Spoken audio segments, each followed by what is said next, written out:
আসসালামু আলাইকুম ওয়া রাহমাতুল্লাহ। সবাইকে স্বাগতম আমার আজকের নতুন ভিডিওতে। তো আপনারা সবাই অবগত আছেন আমাদের demo for medical student and doctor গ্রুপের পক্ষ থেকে আগামীকাল ২১ তারিখ থেকে ইসিজিপি ব্যাচ ৫ শুরু হতে যাচ্ছে। তো আর এই কোর্স যেটা শুরু হবে আগামীকাল থেকে, সেই কোর্স সম্পর্কে আমি বেশ অনেকগুলো পোস্ট, অনেকগুলো ভিডিও, অনেকগুলো ইনফরমেশন আপনাদেরকে প্রোভাইড করছি। তো আজকের ভিডিওটা করার উদ্দেশ্য এটাই, আপনারা সবাই জানেন আমাদের একাডেমিতে আমরা ডিজিটাল স্মার্ট বোর্ড আপনার ইনস্টল করছি। তো আশা করতেছি সামনের যে ক্লাসগুলো আমি নিব, কিছু ক্লাস আইপ্যাডে, কিছু ক্লাস স্মার্ট বোর্ডে, দুটোর সমন্বয়ে হচ্ছে আমি প্রতিটা কোর্স ইনশাল্লাহ চালানোর চেষ্টা করব। এই যে জিপি ব্যাচ ৫ শুরু হচ্ছে আগামীকালকে থেকে, তো এই ব্যাচে আপনারা টোটাল যে কেসগুলো পাবেন, যে ক্লাসগুলো পাবেন, সেগুলো সম্পর্কে কিন্তু আমি বিস্তর আলোচনা অলরেডি করে ফেলছি। তারপরে একটু করে বলি, এই জিপি ব্যাচ ৫ টা কাদের জন্য? এই ব্যাচটা মূলত যারা আপনার ফাইনাল প্রফ পাস করছেন, যারা ফাইনাল প্রফ এক্সাম শেষ করছেন, যারা ইন্টার্নশিপ করতেছেন, যারা ইন্টার্নশিপ শেষ করছেন, যারা চেম্বার করবেন ভাবতেছেন, অথবা যারা চেম্বার অলরেডি শুরু করছেন, তাদের সবার জন্য হচ্ছে আমার এই জিপি ব্যাচ। আন্ডার গ্রাজুয়েটের কেউ এই জিপি কোর্সে আমি অ্যালাউ করতেছি না। এছাড়া বাকি যে সেক্টরের অনেকে আমাকে আপনার নক দেন, ডিএমএফ বলেন, এলএমএফ বলেন, ম্যাথস বলেন, আপনাদের জন্য তো মোটেও এই কোর্স না। ইভেন আমার এই কোর্সটা কোনো কোর্সে আপনারা অ্যালাউ হতে পারবেন না। যাই হোক, আমি আমার এই ব্যাচ ৫ নিয়ে একটু করে বলি। এই ব্যাচ ৫ এ টোটাল আমি ক্লাস সংখ্যা রাখছি অ্যারাউন্ড 100। এই 100 এর মধ্যে ৪ রকমের আপনারা সেশন পাবেন। কিছু সেশন হচ্ছে ফুললি জিপি ওরিয়েন্টেড, কিছু সেশন হচ্ছে এমার্জেন্সি অর ইনডোর ম্যানেজমেন্টের উপর, কিছু সেশন হচ্ছে ইসিজির উপর, আর কিছু সেশন হচ্ছে ইনভেস্টিগেশনের উপর। তাহলে আমি যদি একটু করে সামারাইজ করে বলি, একটু সবাই ক্ষমা সুন্দর দৃষ্টিতে দেখবেন। আমি একটু শারীরিকভাবে অসুস্থ, গত কয়েকদিন ধরে আমার একটু ফিভার। সো যার কারণে আমার ভয়েসটা একটু বসে আছে এবং শারীরিকভাবে খুব বেশি ফিট আমি না। আমি যদিও বা আজকে আমার ডিউটি থেকে ছুটি নিছি। তো বাট আমি আলহামদুলিল্লাহ চেষ্টা করতেছি, যেহেতু ব্যাচ ৫ শুরু হচ্ছে আগামীকালকে থেকে, একটা ভিডিও এট লিস্ট আজকে করা দরকার। আপনাদেরকে জানানো উচিত এই ব্যাচ ৫ এ নতুন কি আছে। ওকে? তাহলে দেখেন, নাম্বার 1, সরি, তাহলে এই ব্যাচ ৫ এ আপনারা পাবেন হচ্ছে জিপি ওরিয়েন্টেড ক্লাস অ্যারাউন্ড 65। এগুলো সবগুলো হচ্ছে জিপি ওরিয়েন্টেড। ওকে? এছাড়া আপনারা ব্যাচ ৫ এ পাবেন ইনডোর ম্যানেজমেন্ট কোর্সের উপর ক্লাস। ওকে? এই ইনডোর ম্যানেজমেন্ট কোর্সের ক্লাস পাবেন কয়টা? অ্যারাউন্ড 17। ওকে? আর কি পাবেন? এই ব্যাচ ৫ এ আপনারা পাবেন ইসিজির উপর, ইসিজির উপর প্রায় ৯টা মতো ক্লাস। আর কি পাবেন? ইনভেস্টিগেশনের উপর ক্লাস পাবেন। ইনভেস্টিগেশনের উপর ক্লাস পাবেন অ্যারাউন্ড 15। তো সব মিলাই এই ৪ রকমের কম্বিনেশন মিলে হচ্ছে আমার এই কোর্সটা। বুঝতে পারছেন? ৪ রকমের কম্বিনেশন মিলেই হচ্ছে আমার এই সম্পূর্ণ জিপি ব্যাচ, যেটাকে আমি বলি ECGP, expert course on general practice. এই ৪ রকমের কমিউনিকেশন, এই ৪ রকমের বিষয়ে যখন আপনার বিস্তর ধারণা থাকবে, তখন কেবলই আপনি একটা কনফিডেন্টলি চেম্বারে বসে সব ধরনের রোগীকে চিকিৎসা দিতে পারবেন। ওকে? দেখেন, এই যে আমি জিপি ক্লাস ৬৫টা বলতেছি, ৬৫টার মধ্যে আসলে থাকবেটা কি? এই ৬৫টার মধ্যে আপনি, এই ৬৫টার মধ্যে আপনি আপনার একজন জিপি প্র্যাকটিশনার হিসেবে আপনার যা যা লাগে, হ্যাঁ, আপনার পেডিয়াট্রিক্স লাগতেছে, আপনার স্কিন লাগে, আপনার গাইনোকোলজিক্যাল আপনার একটা ধারণা লাগবে, সব মানে এ টু জেড আপনি সব রকমের টপিক এখানে পাবেন। তাহলে এখানে টপিক থাকবে অ্যারাউন্ড 200, 200 কেস থাকবে। এগুলোর মধ্যে কি কি আছে? মেডিসিন, সার্জারি, গাইনি, বড় করে বললে ৩টা। সাথে মেডিসিনের আন্ডারে আপনারা সবই পাবেন। ফিজিক্যাল মেডিসিন, রিউমাটোলজি পার্শিয়ালি পাবেন, hepatology, haematology, gastroenterology, respiratory medicine, cardiology, এরকম আমি বলে শেষ করতে পারবো না। ডার্মাটোলজি আছে, স্কিন আছে, তারপর আপনার তারপর গাইনোকোলজি যদি আসে সেখানে গাইনি, অবস, তারপর আপনার স্কিনের মধ্যেও কিন্তু আবার ভেনেরোলজিও পাবেন। তারপর সার্জারির মধ্যে অর্থোপেডিক সার্জারি, তারপর হচ্ছে জেনারেল সার্জারি, তারপর হচ্ছে ইউরোলজি বা ইউরোলজিক্যাল যে সার্জারিটা আছে, পেডিয়াট্রিক সার্জারির পার্শিয়াল পার্ট, তারপর পেডিয়াট্রিক্স, নিওনেট, এরকম অনেক কিছু আপনারা এই জিপি বেচে পাবেন। তাহলে আমি এগুলো সম্পর্কে ডিটেলস কিন্তু আমার একটা কোর্সে, সরি, একটা একটা কি বলবো, একটা পোস্টার আমি সব লিখে রাখছি। ওকে, তাহলে 200+ আপনারা কি পাবেন?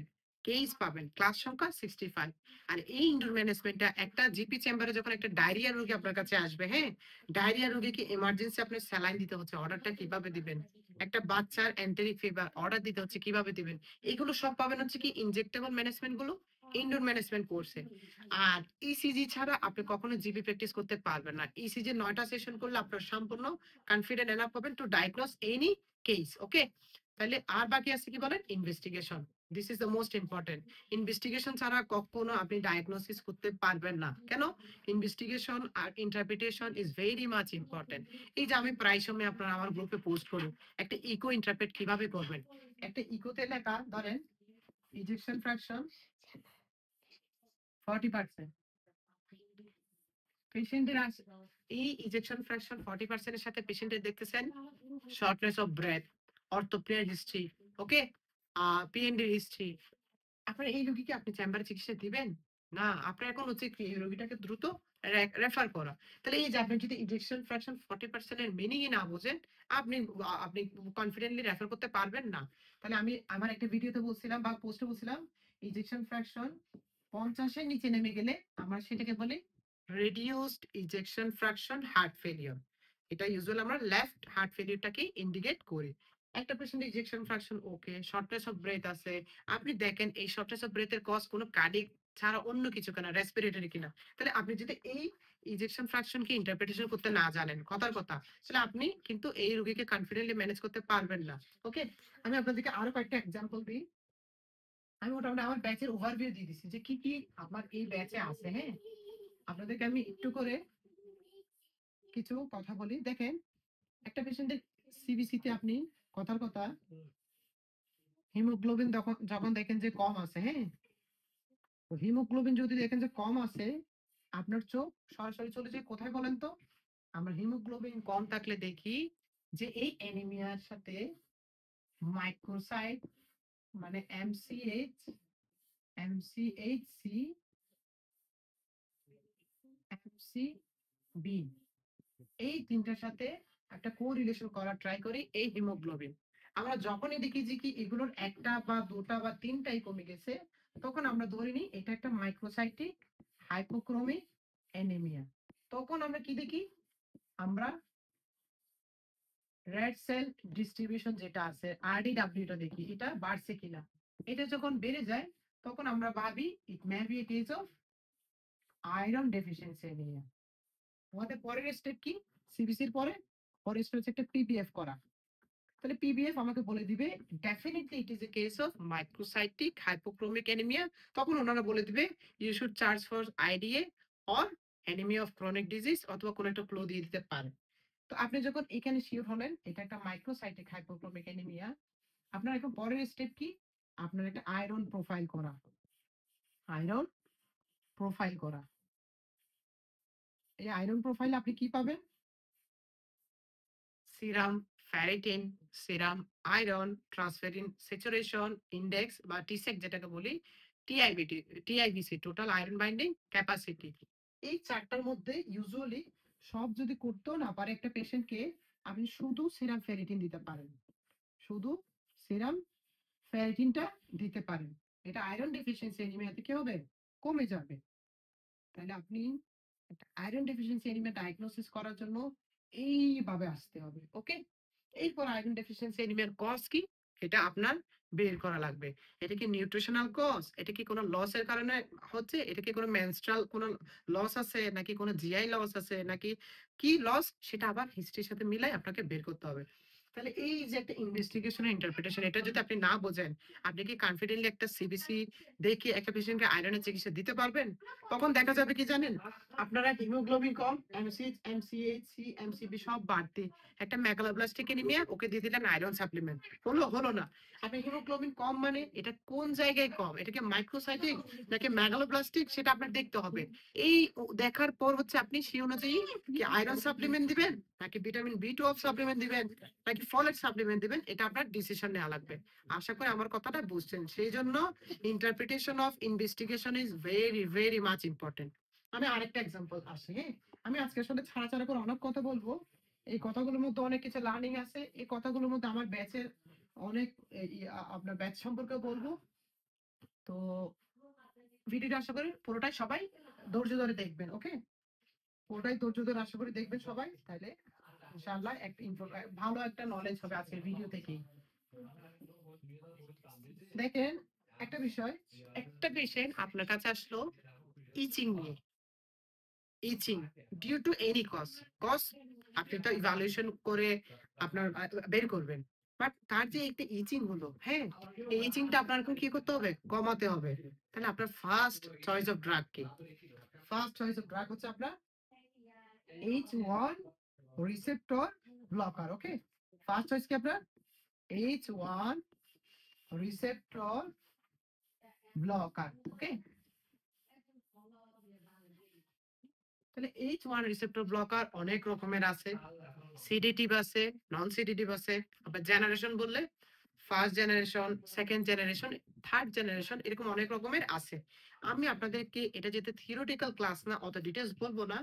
আপনার H1 রিসেপ্টর ব্লকার অনেকগুলো আছে না, এর মধ্যে আপনি তাকে ধরেন, আপনি চিন্তা করেন তাকে আপনি রোপাটাডিন দিবেন, ওকে? আপনি তাকে চিন্তা করলেন কি দিলেন, রোপাটাডিন দিলেন। রোপাটাডিন কথা কথা 10 যেটা বাজারে পাওয়া যায়, রূপা 10, ডুভেন 10, রূপাট্রল 10, হোয়াট এভার দ্য ব্র্যান্ড, আপনি যে কোনো একটা রূপাটাডিন 10 দিয়ে দিলেন। তাকে বললেন যে কি আপনি এটা 001 খাবেন। এখন কথা হচ্ছে কি, আপনার কাছে পেশেন্টটা সকালে আসলো, এই রূপাটাডিন 10 এর সিডিটিপি ইফেক্ট কম হলেও আছে, একেবারে নন সিডিটিভ ইফেক্ট ওয়ালা অ্যান্টিহিস্টামিন আপনার চুজ করা উচিত। কেন? সকালবেলা এই পেশেন্টটা কিন্তু এখন এটা খাওয়ার পর ঘুমায় যাবে বা জিমাবে, আর সারাদিনের মধ্যে একটা ড্রাউজিনেস ফিল হবে, সে কাজ করতে পারবে না। তাহলে আপনার উচিত কি, এমন একটা অ্যান্টিহিস্টামিন দেওয়া যেটা দিনে খাওয়া যায়, যেটা প্লেন চললেও আপনার যিনি হেলিকপ্টার চালায় উনি খেতে পারবে, ক্যাপ্টেন খেতে পারবে, এই টাইপের আপনার একটা অ্যান্টিহিস্টামিন চুজ করতে হবে। যেটা আমি বলি বা আমি দিই বিলাস্টিন গ্রুপের অ্যান্টিহিস্টামিন, বিলাস্টিন। বাজারে বিল্টিন 10, বিল্লি 10, অনেক ব্র্যান্ড আছে, বিলহাস 10, অনেকগুলো ব্র্যান্ড আছে। মানে এই পেশেন্টের জন্য আপনার চৌষ কি বিলাস্টিন দিনের বেলায় আসলো, দাম কিন্তু বেশি, অ্যারাউন্ড 15 টাকা। রোপাটাডিনের দাম একটু কম, পেশেন্ট গরিব, রাতে খেলেও চলবে, দিয়ে দেন কি জাইরিন, হাইড্রোক্সিজিন গ্রুপের। Adult patient 25, child patient 10। কবেলা দেওয়া যায়? সর্বোচ্চ 3 বেলা দেওয়া যায়। পেশেন্ট জিমাবে, সিডিটিভ ইফেক্ট অনেক বেশি। গরিব পেশেন্ট 15 টাকা দিয়ে কি বিলাস্টিন একটা খাবে, না 15 টাকা দিয়ে জাইরিল এক পাতা কিনবে? জাইরিল এক পাতার দাম 15 টাকা। এই যে টাকার একটা কথা বললাম না, আমি আমার জিপি বেচে 60টা ক্লাস যারা করবে, তারা অনেকগুলো ব্র্যান্ডের অনেকগুলো ওষুধের দাম অটোমেটিকলি আমার কাছ থেকে জেনে যায় এইভাবে। এক পাতা জাইরিন 15 টাকা, একটা বিলাস্টিন 15 টাকা। গরিব পেশেন্ট চোজ দিস, পয়সাওয়ালা পেশেন্ট এটা দেন, হচ্ছে না? এইভাবে আর কি। তাহলে দেখেন আমি কি বলতে চাচ্ছি, H1 রিসেপ্টর ব্লকার একটা পেশেন্টের ইচিং এর জন্য চুজ করলেন। এখন ধরেন ইচিং এর সাথে পেশেন্টের প্রোডাক্টিভ কাফ আছে, ইচিং এর সাথে কি আছে, প্রোডাক্টিভ কাফ, তার মানে তার এখানে মিউকাস জমে আছে, দিলেন অ্যান্টিহিস্টামিন, ইচিং তো কমবে, বাট এই প্রোডাকশন অফ স্পুটাম যেটা আছে সেটা আরো তিক হয়ে যাবে, সিক্রেশনটা আরো ঘন হয়ে আরো বেশি জমে থাকবে, পেশেন্টের কাফিং বা প্রোডাক্টিভ কাফিং এর কিন্তু কমবে না। তাহলে বেটার সেফ অপশন কি, আপনি এমন একটা ওষুধ দেন যেটা প্রোডাক্টিভ কাফও কাজ করবে, যেটা কি করবে আপনার অত বেশি মিউকাস সিক্রেশনটাকে আপনার কি করবে না, ঠিক করবে না, জমায় রাখবে না। যেমন আপনি এলটি রিসেপ্টর অ্যান্টাগনিস্ট গুলো দেন, যেমন বাজারে মন্টিলিউকাস যেটা আছে, লোমোনা 10, সবচেয়ে কম দাম 12 টাকা। মন্টালা 10 ডেল্টাটা 8 টাকা, এটা আরো কম। তবে আমি প্রেফার করি আমি লোমোনা 10টা বেশি দেখি, যেটা এসকেএফ এর দাম কম। বাকি মন্টেয়ার, মন্টিন, তারপর হচ্ছে আপনার রিভার্সেয়ার, প্রোভেয়ার, যত ব্র্যান্ড আছে সবগুলো 16-17 টাকা। আমি এগুলো খুব কম প্র্যাকটিস করি। তাহলে এই পেশেন্টের ইচিং কমাবেন, সাথে কাফিং কমাবেন। চয়েস অফ ড্রাগ কি? লোমোনা 10। এখন কথা হচ্ছে ইচিং এর তীব্রতা এত বেশি যে কি আপনি কাফিংটাকে একটু গুরুত্ব কম দিচ্ছেন। বিলাস্টিন 2-3 দিনের জন্য দেন, 2-3 দিন পর আপনি আবার কি শুরু করেন? আপনার পেশেন্টের কাফিং এর চিকিৎসা হিসেবে লোমোনা 10 সাথে কাফিং এর একটা আলাদা লাইনের চিকিৎসা আছে, যেটা আমি হয়তো আজকে সময় থাকলে বলবো। আপাতত এইটুক মাথায় রাখেন যে আপনি অ্যান্টিহিস্টামিন হিসেবে, আপাতত এইটুক মাথায় রাখেন আপনি অ্যান্টিহিস্টামিন হিসেবে ইচিং কমাতে হলে কোনটা চুজ করবেন, ইচিং এর প্রোডাক্টিভ কাফ থাকলে কোনটা চুজ করবেন, আবার কোনটাকে প্রায়োরিটি দিচ্ছেন সেটার হিসাব করে আপনি কি করবেন, আপনি চুজ করতে পারেন। ওকে, বিলাস্টিন দিয়ে দিলেন 3 দিনের জন্য, along with anti receptor antagonist montelukast দিয়ে দিলেন 10-14 এক মাসের জন্য, প্রোডাকশন অফ কাফ কমানোর জন্য। এখন কথা হচ্ছে H1 রিসেপ্টর ব্লকারে ধরেন পেশেন্টের কাশি কমলো না, সেকেন্ড অপশন কি? আপনি একটা H2 রিসেপ্টর ব্লকার এড করেন। আপনি কি এড করবেন? H2 receptor blocker. বাজারে কি নামে পাওয়া যায়? ফ্যামোটিডিন, র্যানিটিডিন, এই জাতীয় অনেকগুলো নামে পাওয়া যেত। র্যানিটিডিন বন্ধ, সেই অনেক আগে নিউটেক নামে পাওয়া যেত। এখন ফ্যামোটিডিন প্র্যাকটিস হয়। ফ্যামোম্যাক্স, ফ্যামোটেক, ফেমাস, রেডোসিপ, 4টা ব্র্যান্ড মোটামুটি অ্যাভেলেবেল। 20 রেজিমেন আছে, 40 রেজিমেন আছে, সিরাপ আছে। তাহলে বাচ্চা হলে সিরাপ, অ্যাডাল্ট হলে ট্যাবলেট। তাহলে ইচিং কমানোর জন্য H1 এর পাশাপাশি কি দিতে হবে বলেন? H2 receptor blocker. তারপরে পেশেন্টের ইচিং কমতেছে না, অথবা ইচিং এর তীব্রতা এত বেশি যে আপনার মনে হচ্ছে H1 H2 দিয়ে যাবে না। থার্ড লাইন ড্রাগ কি? Anti receptor antagonist. কি? মন্টিলিউকাস 10, মোনাস 10, মন্টিন 10, এগুলো দিয়ে দেন। তাহলে এটা থার্ড লাইন ড্রাগ। এই তিনটা দিয়ে তার কি করতে পারবেন আপনি? ইচিংটা কমাইতে পারবেন। ওকে, ফোর্থ লাইন ড্রাগ, ইচিং কমতেছে না, অপশন কি? That is steroid. প্রেডনিসোলন দিয়ে দিতে পারবেন 0.5 milligram per KG per day. ধরেন বাজারে ডেল্টাসন পাওয়া যায়, হ্যাঁ, ডেল্টাসন একটা পেশেন্টের ওজন ধরেন 40 কেজি, তাকে আপনি সারাদিনে ডেল্টাসন দিবেন কত? 20।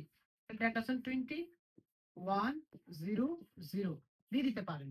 পাশাপাশি একটা টপিক্যাল এজেন্ট দিয়ে দেন, যেখানে ইচিং, এটা কি এক্সিমার ইচিং নাকি এটা টিনিয়ার ইচিং, এটা আর্টিকেরিয়ার ইচিং, সেই হিসাব থেকে আপনি চুজ করেন কোন অয়েন্টমেন্টটা দিবেন। সহজ হিসাব বলি, যে আর্টিকেরিয়াল রেশ থাকে, হাইভস, রেডনেস থাকে, এখানে আপনি অ্যান্টিহিস্টামিন কিছু টপিক্যাল এজেন্ট পাওয়া যায়। বাজারে কি নাম পাওয়া যায় বলেন? টোজেন নামে পাওয়া যায়, ইচ কেয়ার নামে পাওয়া যায়। এগুলো খুব সম্ভবত ডাইপেনহাইড্রামিন গ্রুপের। এগুলো হচ্ছে অ্যান্টিহিস্টামিন টপিক্যাল এজেন্ট। আর্টিকেরিয়াতে দিতে পারেন। তারপর এনি ইচিং, যেটা আপনার এক্সিমার মতো মনে হচ্ছে না, ওখানে দিতে পারেন। সেকেন্ড অপশন কি? এটা অনেক সময় বাজারে সাপ্লাই থাকে না। সেকেন্ড অপশন কি? Steroid. That should be low protein steroid if urticaria or other itching. যদি এটা এক্সিমা মনে হয় আপনার, এবং এক্সিমার সাইটটা কোন জায়গায়, এটা কি ফেসিয়াল এক্সিমা, এটা কি জেনিটাল এক্সিমা, নাকি এটা ফুট এক্সিমা? ফুট এক্সিমা হলে আমরা লো প্রোটিন গুলো কম দিই, রেদার আমরা মাইল্ড মডারেট একটু ভালো পটেন্সি যেগুলো আছে সেগুলো প্রেফার করি। লো প্রোটিন বারবার বলতেছে, একটা লো প্রোটিন আপনাদেরকে স্টেরয়েডের নামই বলে দিই, হাইড্রোকর্টিসন, যেটা বাজারে টপিকট নামে পাওয়া যায়। টপিকট, টপিকট।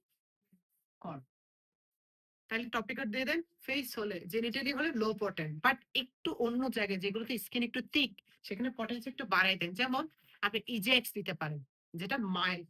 আপনি ফাসিট বিটি, ফাসিট এইচ দিতে পারেন, এগুলো মাইল্ডের আর একটু সুপেরিয়র। আপনি খুব বেশি সুপেরিয়র বা খুব বেশি পটেন্সি ওয়ালা দিতে চাইলে ক্লোবেটাসল দিতে হবে। ওকে, ক্লোবেডাম নামে পাওয়া যায়। যাই হোক, আমি ইচিং বন্ধ করার 5-6 রকমের কথা বললাম।